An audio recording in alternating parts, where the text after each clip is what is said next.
And then I began to mock Keith. I started with the Insight paper, where it was a day in the life of a PCA. The Insight paper was a local ran paper. It was only local to the North Minneapolis area. I thought it was a black-owned paper.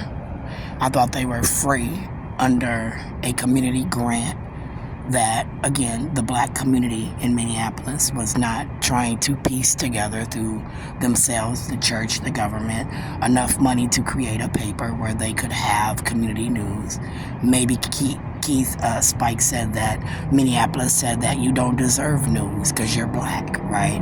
Minneapolis declines anything black entertainment, black businesses, black home ownership. They decline anything black in Minnesota, right? So maybe they were declining a black paper. So then we got now the paper that says represent.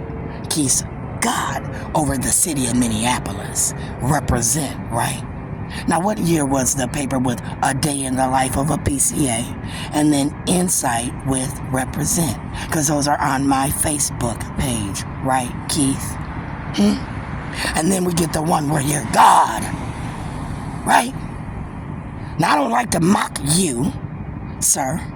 I thought that you were an educated man, that you were elected by vote of the people based on supporting the people like me. I thought that my case might be, under a pile of books where you might not know because you're not a school teacher. You're not Cindy Hatsat. You're not motherfucking Kim Messin. You're not even fucking Laura T. Booth with Judge Krause. You're not even fucking in any of these meetings. Linda Baker's not. Jackie Baker's not. Kim's not.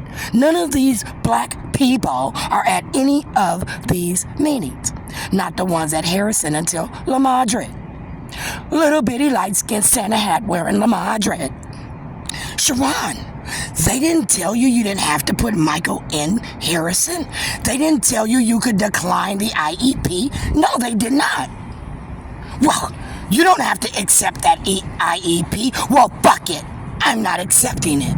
Why? Because we're not agreeing on the label, which drives the supports and services, right? So if it's an EBD label and you're doing a criteria based on his mama being married, black, living in a poor area, all they said my son needed was police intervention because he didn't have a daddy in the home to beat him down and teach him discipline, how to act in a motherfucking school building, right? That's what your EBD label said. And I said, wait a minute. I ain't got to have a piece of motherfucking paper. His daddy is around 24/7, $330 a year. He gets to see his kid. He's been with my black ass for 23 years, the only man disciplining his children, and he drives a motherfucking school bus. He got motherfucking discipline and a father figure. They said he needs, again, a father figure. They told me to reach out to the Boys and Girls Club. Big brothers, big sisters. Right. So when I call Big Brothers, Big Sisters, Keith, did you have some black pals in the Big Brothers, Big Sisters? Because they said it was a daddy figure. Going to the school, checking up on the kid, helping them with their homework. Taking them to baseball games, not football. They used baseball. Those big brothers, right? And they wanted a white man to let my son spend the night at their house being a big brother, taking him to a Twins game when you are now exposing your pastors on TV for sexual abuse. Well, I could not have that, could I, Keith?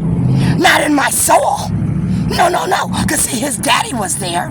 His daddy could have took him to a football game. In fact, my motherfucking son played football. He could come and fucking watch him. How about showing up to training, and if you're gonna sit around with your fucking friends and talk about what he ain't doing, your son, your gene, how about teaching it, working with him? Nope, he's too busy driving the bus for King of Diamonds, correct?